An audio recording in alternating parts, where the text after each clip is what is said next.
నమస్తే, welcome to our channel. నేను మీ పద్మావతి. ఈరోజు మనతో పాటు ప్రముఖ ఆధ్యాత్మికవేత్త మరియు వాస్తు జ్యోతిష్య పండితులు, వాస్తు జ్యోతిష్య శిక్షణ ఉపాసకులు మరియు లలిత ఉపాసకులు నానాజీ పట్నాయక్ గారు ఉన్నారు. మరి ఆయనతో మాట్లాడి మరిన్ని విషయాలు తెలుసుకుందాం. మీరు కూడా చూసేసేయండి. నమస్కారం గురువు గారు. శ్రీమాత్రే నమః. గురువు గారు, ఫిబ్రవరి 4వ తేదీన రథసప్తమి వచ్చింది. అయితే ఈ రథసప్తమి రోజున మనం ఏం ప్రత్యేకతలు చేసుకోవాలి, ఈరోజు ఏంటి ప్రత్యేకత, అండ్ దాంతో పాటుగా పూజా విధానంలో ఏ విధంగా మనం పూజించడం వల్ల మనకి మరింత అనుకూలమైన ఫలితాలు వస్తాయంటారు? తప్పకుండా అమ్మా. ఈ విశ్వంలో అన్నిటికంటే గొప్పది ఏంటో తెలుసా మీకు? ఆరోగ్యం. అవును. ఆరోగ్యమే మహాభాగ్యం. మీకు కొన్ని వేల కోట్లు, వందల కోట్లు ఆరోగ్యం బాగోపోతే ఇవన్నీ వద్దు, నాకు ఆరోగ్యం ఉంటే చాలా అనిపిస్తుంది. అవును. ఎన్ని బంగ్లాలు ఉన్నా, ఎన్ని కార్లు ఉన్నా, అలాంటి ఆరోగ్యాన్ని పెంచుకునేటువంటి రోజు రథసప్తమి. మీరు నిత్యము సూర్య ఆరాధన చేయడము, సూర్య నమస్కారాలు చేయడము, 12 పోస్టర్స్ ఉంటాయి సూర్యుడికి, అవి చేస్తూ ఉంటే కూడా ఆరోగ్యం బాగుంటుంది. ప్రత్యేకంగా సప్తమి నాడు ఎప్పుడైతే మనం సూర్య ఆరాధన చేస్తామో షట్చక్రాలు ప్లస్ సహస్రారంతో యాక్టివేషన్ అనేటువంటిది జరుగుతూ ఉంటుంది. మనకి హెల్త్ ఇష్యూస్ అన్నీ కూడా ఈ చక్రాల యొక్క ఇది సరిగ్గా లేకపోవడం వల్ల కూడా మనకి అనారోగ్య సమస్యలు వస్తూ ఉంటాయని మనకి కొన్ని యోగ సంబంధించిన శాస్త్రాల్లో చెప్పడం జరిగింది. గొప్ప గొప్ప వాళ్ళు ఏంటంటే మనకి ఏదైనా అనారోగ్య సమస్య వచ్చినప్పుడు ఈ చక్రాల్లో ఏ చక్రానికి దానికి లింక్ అయిందో ఆ చక్రాన్ని ఇట్లా టచ్ చేసేవారు. అది ఆటోమేటిక్గా యాక్టివ్ అవగానే క్లియర్ అయిపోయేది వాళ్ళకి. అంత గొప్ప శాస్త్రం షట్చక్రాలతోని సహస్రారంతో ఉన్నటువంటిది. షట్చక్రాలను యాక్టివ్ చేసుకునే పద్ధతి ఉంది. అది గురువులు ఆధీనంలో గురువులతోనే తెలుసుకొని చేయాలి, ఎవరికి పడితే వాళ్ళు చేయకూడదు. అయితే ఎవరైతే సప్తమి నాడు మనకి రేగి పళ్ళతోని అదేవిధంగా చిక్కుడుగాయలతోని ఒక బండిలా తయారు చేసి సూర్య భగవానుడి కోసమని ఆ రకంగా ఆ యొక్క చేసి సూర్య ఉపాసన చేస్తారు ఆ రోజు. సూర్యుడి యొక్క గొప్పతనం ఏమిటంటే ఆత్మకారకుడు అంటారు జ్యోతిష్ శాస్త్రంలో, వేదంలో కూడా ఆత్మకారకుడై. అయితే మీరు గనక నిత్యము సూర్యుడి ముందు కూర్చొని కొంచెంసేపు ధ్యానం చేస్తూ సూర్యుడితో ఒక అనుబంధాన్ని ఏర్పరచుకున్నట్లయితే మీరు ఏది అంటే సూర్యుడు దాన్ని విని మీకు సమాధానం కూడా ఇస్తారు. మీరు ఏదైనా ఒక మాట చెప్తున్నారు, స్వామి నాకు ఇట్లా పలానా ఎగ్జామ్లో రావట్లేదు, లేకపోతే నాకు పలానాది అనుకుంటున్నాను, సంకల్పం కుదరట్లేదు, ఏం చేయాలంటే మీకు తెలియకుండానే ఒక శబ్ద రూపంలో మీకు వినిపిస్తుంది. అది అందరికీ వినిపిస్తుంది, మీకు నాకు అందరికీ.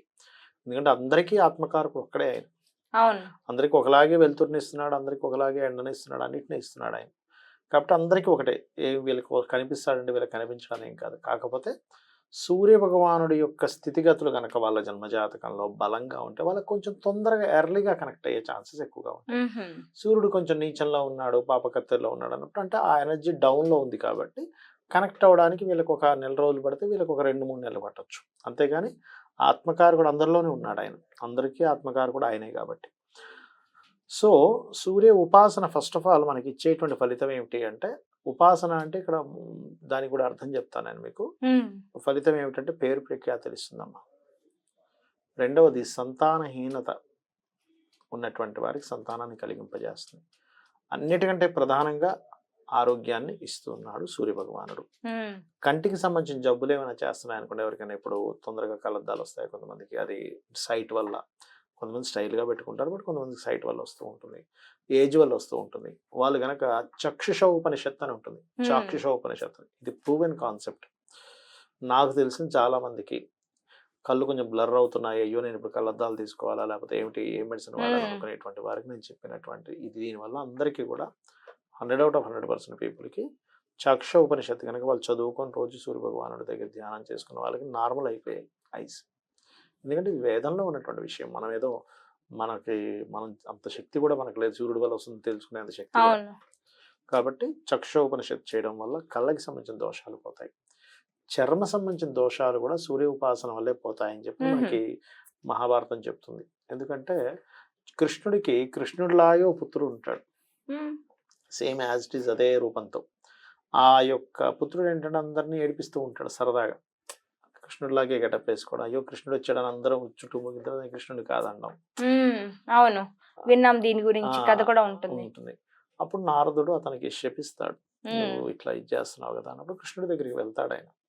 నువ్వు పరమాత్మ భగవంతుడు కదా, నాకు వెంటనే ఈ చర్మ వ్యాధిని తగ్గించు అని. శాపం వల్ల వచ్చిందంటే అలా కుదరదు, నువ్వు దీన్ని ఉపాసన చేయి, సూర్య ఉపాసన చేస్తే తగ్గుతుంది. నేను తగ్గిస్తే అందరికీ ఇలాగే తగ్గించాలి, ఎవరిని కర్మ అనుభవించేయకూడదు.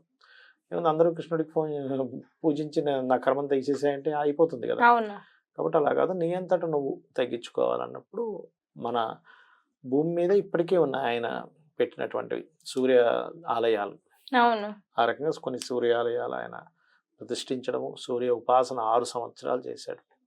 6 సంవత్సరాలు చేసిన తర్వాత ఆయన చర్మ వ్యాధి పోయిందని చెప్తూ ఉంటారు.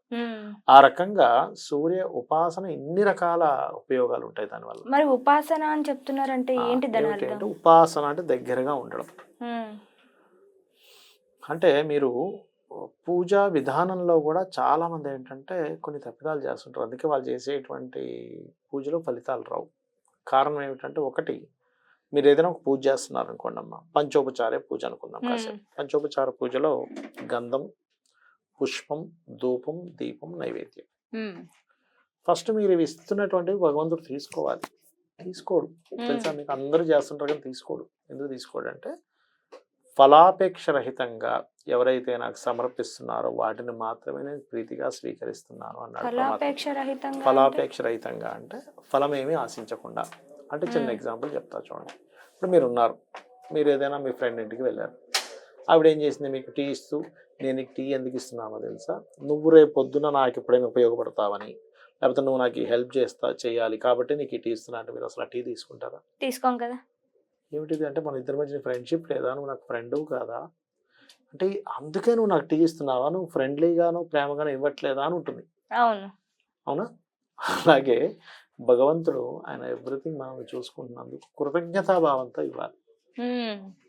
ఆ కృతజ్ఞతా భావాన్ని వదిలేసి ఎంతసేపు నాకు అది కావాలి, ఇది కావాలి, అందుకే నేను నీకు పెడుతున్నా అనేటువంటి భావంతో ఒక గంధం పెట్టినా, పుష్పం పెట్టినా, ధూపం చూపించినా, దీపం చూపించినా, నైవేద్యం పెట్టినా చేస్తా ఉంటే ఎందుకు తీసుకుంటాడు భగవంతుడు? తీసుకోవడం. అందుకే భగవద్గీతలో ఆయన చాలా స్పష్టంగా చెప్పాడు, ఫలాపేక్ష రహితంగా ఎవరైతే నాకు ప్రీతితో పత్రమైనను, పుష్పమైనను, ఫలమైనను, ఉదకమైనను ఫలాపేక్ష రహితంగా ప్రీతిగా నాకు సమర్పిస్తారో వాటిని నేను ఎవరైతే భక్తితో సమర్పిస్తున్నారో వాటిని నేను ప్రీతిగా స్వీకరిస్తున్నాను అన్నాడు. ఎప్పుడైనా దేవత కనుక తీసుకుంది అనుకోండి, దానికి ఖచ్చితంగా ఫలితం ఇస్తుంది. ఇక్కడ మరి అనొచ్చు, ఏమండి మరి సూర్యదేవికి అడగాలి కదా, ఎట్లా అడగాలి అంటే, తండ్రి నువ్వు అన్నీ చూసుకుంటున్నావు, ఈ విషయంలో నిన్నే నమ్ముకొని ముందుకు వెళ్తున్నా అంటే ఆయన ఇస్తాడు. ఇది ఇస్తున్నాను కాబట్టి నాకు ఇది ఇవ్వంటే ఇవ్వడు. ఇప్పుడు అదే ఫ్రెండ్ ఇంటికి మీరు వెళ్ళారు, ఆవిడ ఏదో బిర్యానీయో టీయో ఇచ్చింది, అబ్బా నువ్వు ఉన్నావని ధైర్యంతో నేను ఇదంతా స్టార్ట్ చేశాను, అబ్బా నువ్వు ఉన్నావు చాలు, నీ ఇలాంటి ఫ్రెండ్షిప్ నాకు చాలనుకుంటే మీరు వెంటనే సపోర్ట్ చేస్తారు. అంతే కదా. ఇది ఇస్తున్నాను కాబట్టి నువ్వు నాకు సపోర్ట్ చేయంటే చెయ్యరు. అలాగే భావన ముఖ్యం. భావన అంటే కూడా చాలా మందికి తెలియదు. ఎలా అంటే, ఇప్పుడు తండ్రి అని ఒక భావన, పిల్లలు ఒక భావన, తల్లి ఒక భావన. నా తల్లి అని మీకు ఒక భావన ఉంటుంది, మా మదర్ ఎమోషన్ ఉంటుంది మదర్తో. తండ్రి అనే ఒక ఎమోషన్ ఉంది, పిల్లలు అనే ఒక ఎమోషన్ ఉంది, ఫ్రెండ్ అనే ఒక ఎమోషన్, లవర్ అనే ఒక ఎమోషన్, ఒక ఫీలింగ్ ఉంది చూసారు, ఒక గురువు గారు అనే ఒక ఫీలింగ్ ఉంటుంది. మనకి టీచర్ ఉంటారు, మనకి విద్య నేర్పిన టీచర్ అని ఒక ఫీలింగ్ ఉంటుంది చూసారు. అలాగే దేవుడు, భగవంతుడు అనే ఫీలింగ్ ఉండాలండి. దేవుడి ముందు కూర్చున్నాను, అక్కడ ఏదో పటం కాదు, అక్కడ ఉన్నది ఏదో విగ్రహం కాదు, అక్కడ నిజంగానే భగవంతుడు ఉన్నాడు. నేను శుక్లాంబరదనం అని చదివి ఇట్లా అక్షింతలు వేస్తున్నాను కానీ స్వీకరిస్తున్నాడు ఆయన అనేటువంటి భావన మనలో ఉండాలి. అప్పుడు మీరు చేసేటువంటి పూజ చాలా జాగ్రత్తగా ఒళ్ళు దగ్గర పెట్టుకుని భక్తిగా చేస్తారు. అలా భక్తిగా ఫలాపేక్ష రహితంగా చేసిన పూజ ఫలిస్తుంది. అప్పుడు మీరు అనుకున్న సంకల్పం నెరవేరుతుంది. నిజంగా గురుగారు చాలా చక్కటి సమాచారం మాకు అందించారు. నిజంగాను పూజ విషయంలో కావచ్చు, మనం చేసే తప్పిదాలు చాలా ఉంటాయి, ప్రతి ఒక్కరూ నేను ఖచ్చితంగా చేయరు. అవును. సో తెలియని వాళ్ళు ఇక్కడి నుంచైనా దాన్ని సరి చేసుకుంటారు. ఇంత మంచి విషయాన్ని మాతో షేర్ చేసినందుకు నిజంగా ధన్యవాదాలు గురుగారు. మీకు